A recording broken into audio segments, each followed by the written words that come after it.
For many, the Apollo missions represent the golden era of space travel. For a decade, it was headline after headline of incredible feats, earning NASA and their astronauts respect and reverence across the world. But just 1 year after completing its mission, Apollo 15 made different kinds of headlines. In a scandal that rocked NASA to its core, accusations of smuggling, profiteering, and a lack of good judgment landed the space agency in a congressional hearing. This incident reduced a mission with a valiant scientific purpose to a backroom operation that stained NASA's reputation at the height of the space race. All over 850 grams of paper. I'm Alex McColgan, and you're listening to the Astrum podcast. Join me today as we get into what made the Apollo 15 postal scandal so gut-wrenching, how the story unfurled, and what the lasting repercussions have been on the world of spaceflight. On November 14th, 1969, a German man named Horst Eiermann left his Florida home and jumped on a bus to the Kennedy Space Center to watch the Apollo 12 launch. As luck would have it, another German man was on the same bus. Hermann Sieger was a stamp collector and dealer who turned out to be from the same region in Germany as Eiermann. They shared a love for space travel and became fast friends. Back then, collecting stamps was a popular hobby. NASA started printing specially designed covers for each Apollo mission, which were stamped on launch day. These covers became such a huge part of the Kennedy Space Center's launch days that machines would start rolling from as early as 1 a.m. to keep up with demand. These made great gifts for astronauts' friends and family, and for NASA employees. Some astronauts took this a step further, transporting postal covers up into space in the command module to then gift their loved ones. Eiermann was a NASA contractor, so he knew a lot of people who worked at the Kennedy Space Center, including a number of astronauts. On more than one occasion, he tried to persuade Apollo astronauts to smuggle aboard various stamps and postal covers in exchange for money, without success so far. One evening in May 1971, while having dinner with the Apollo 15 crew, David Scott, Alfred Worden, and James Irwin, Eiermann tabled a tempting offer. He asked them to carry 100 special stamp covers to the moon for Sieger and 300 for themselves. Sieger's covers would eventually be sold off as exclusive collector's items, and the astronauts would each get a very generous $7,000 for their troubles, which would equate to about $54,300 today. Initially, the crew were hesitant. NASA's standards of conduct forbid astronauts from using their position to make money for themselves or anyone else. Eiermann reassured them, claiming many other Apollo crew members had done the same in the past. NASA had also recently restructured their employee benefits, meaning astronauts no longer receive life insurance.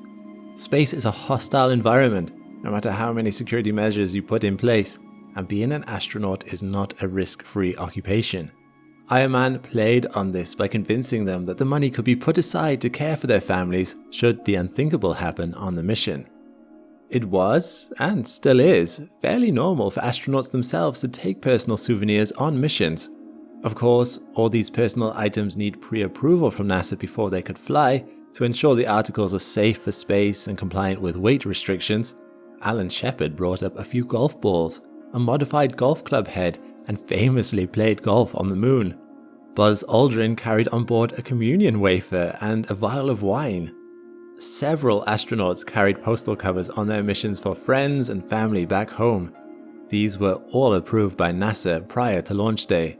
In light of this, accepting Eiermann's proposal may not sound like such a big deal.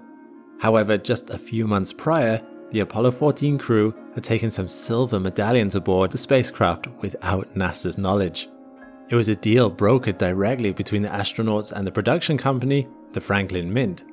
After the mission, Franklin Mint melted some down, mixed them with other metals, and mass-produced commemorative medallions. They used the story that these medallions had been to space in their marketing in an attempt to profiteer.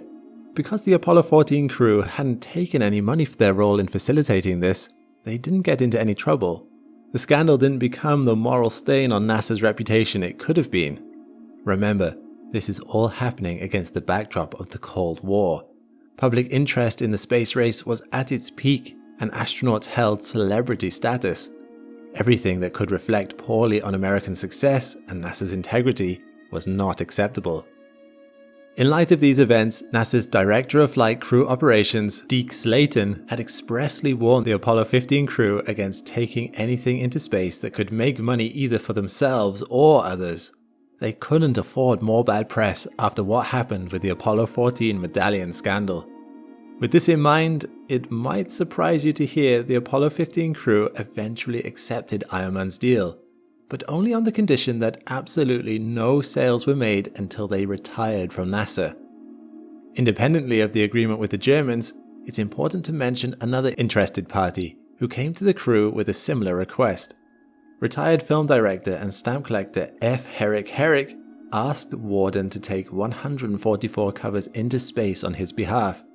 He said they'd be set aside for some years and then sold once all the astronauts had retired from NASA. But unlike Iron Man, he didn't offer Worden any money to transport them. Worden trusted him and agreed to go with it as a favor for an acquaintance. He couldn't know it at the time, but that decision set the events in motion that would drastically change the course of his life forever. The Kennedy Space Center post office opened at 1 a.m. EDT on launch day, which wasn't unusual on an Apollo launch morning. Collins brought with him several hundred of the stamped covers to be run through the cancellation machine before taking them to the astronaut quarters. There, members of the flight crew support team vacuum sealed the 143 approved covers in Teflon-covered fiberglass to fireproof them for space. This included the 144 Herrick covers, which were approved by NASA ahead of the launch. As team lead James Smotherman was carrying out final checks on the astronauts' personal preference kits, he came across the 400 undeclared Seeger covers. Right there, with contraband in his hands, he mistook them for the approved covers traveling aboard Apollo 15 and thought nothing of them. In his own words, he goofed. And just like that, the bootlegged Seeger covers slid into David Scott's spacesuit pocket, destined for the moon.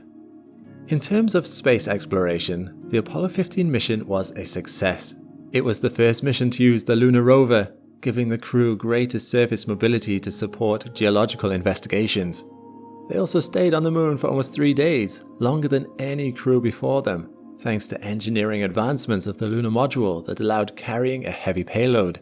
Worden performed the first spacewalk in deep space, while Scott and Irwin collected the first sample of the moon's early crust, the Genesis rock from the lunar surface. The crew even cancelled a NASA-certified postal cover on the moon's surface in honor of the US Postal Service. Yet, less than a year later, these achievements would be overshadowed by bitter betrayal. As soon as Apollo 15 returned to Earth, Seeger, Iron Man, and Herrick turned on their word and got to selling the postal covers. Seeger kept one and sold the other 99 for $1,500 each in just 2 months. That's almost $12,000 each in today's money. Herrick got busy commissioning sales across various dealers in New York and Europe, selling the covers for between $790 and $1,250 each, which today would be between $6,000 and almost $10,000. Late in October 1971, one of Herrick's interested buyers contacted NASA asking if they could verify the authenticity of the cover. NASA's Director of Flight Crew Operations, Deke Slayton, had no idea what he was talking about, which really didn't make NASA look good. He warned Worden to make sure these covers wouldn't be further publicized. After all, they'd only been approved under the assumption that they were for non-commercial use. Worden wrote to Herrick, demanding he cease sales immediately. He'd later say, "I believed Herrick was as good as his word. It was a huge lapse in judgment on my part to trust this stranger." By the next month, word had spread about these supposed Apollo 15 covers selling all over Europe. The crew, who were in Germany at the time as part of their official NASA European tour, decided it would be improper for them to accept the $7,000 promised by Seeger. But by then, the American media had gotten a hold of the news and the damage was done. Slayton was furious. His crew had directly disobeyed orders and the result was a very public dispute that damaged NASA's credibility. He called the events a regular goddamn scandal and reprimanded Irwin, Scott, and Warden for poor judgment. He also removed them from their positions as Apollo 17 backup crew. They were stripped of their wings and never flew in space again, the worst kind of punishment for an astronaut. But the drama didn't end there. With the media pumping out headline after headline, there was real concern that the publicity around Apollo 15 would reduce an otherwise successful scientific mission to an unethical money grab by the crew, or worse, by NASA themselves. On August 3, 1972, the Senate Committee on Aeronautical and Space Sciences held a hearing to set the record straight once and for all. There were several layers of concern to address. Firstly, the actions of the astronauts. The crew acknowledged they acted thoughtlessly in not declaring the postal covers, and claimed they were oblivious to the Germans' intentions in using these covers for commercial purposes. However, something had happened on board that cast doubt over their true intentions. At some point during the mission, the 400 unauthorized covers were moved from the main command module to the lunar module and eventually to the surface of the moon. In testimony, the astronauts agreed this violated protocol, but said they couldn't recall how or when the transfer had taken place. Postal covers usually remained within the command module, so moving them into the lunar module would have made them a crowning jewel in a dealer's collection, increasing the value of these covers significantly. Perhaps the astronauts weren't the innocent victims in a businessman's game, as they were portraying themselves to be. The Senate was also concerned how NASA allowed another incident to happen so quickly after the Apollo 14 debacle.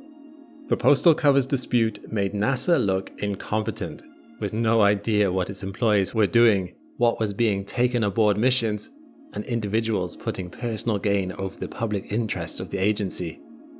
Sladen himself came under fire too. Turns out, despite his rage and fury, he didn't report the crew to his superiors when he learned of the unauthorized covers. This called his integrity into question, raising eyebrows that perhaps he was somehow in on the whole operation, although nothing along those lines has ever been confirmed. Interestingly, after duress from senior NASA management, the Senate invoked a rarely used rule to close the hearing to the public when testimony might impact the reputation of witnesses or others, which in itself raises suspicions. The repercussions of this hearing had lasting effects on NASA and their astronauts. NASA asked all current and former astronauts to turn in any covers they had flown with, including the remaining Herrick covers and Apollo 15's 300 non-commercialized covers. The seizure led to the suspension of 15 astronauts who had broken the faith with us and ignored a standing order from Slayton, as NASA Flight Director Christopher Kraft Jr. put it. Today, astronauts can still carry NASA-approved personal items and mementos aboard missions, but coins, stamps, and postal materials that, by their nature, lend themselves to exploitation by the recipients are forbidden by federal regulation. Just when it seemed to be case closed, something happened that no one was expecting. 5 years later, in 1978, the Justice Department sent a private memo to NASA informing them that while they likely had the right to keep all the confiscated Herrick covers, the astronauts' 300 covers intended as gifts were another matter. As these items were taken from the astronauts without any legal proceedings, NASA might have breached their constitutional rights. It was on this basis in 1983 that Warden sued NASA and won, getting the crew's covers back in an out-of-court settlement. Apollo 15 was by all accounts a successful scientific mission.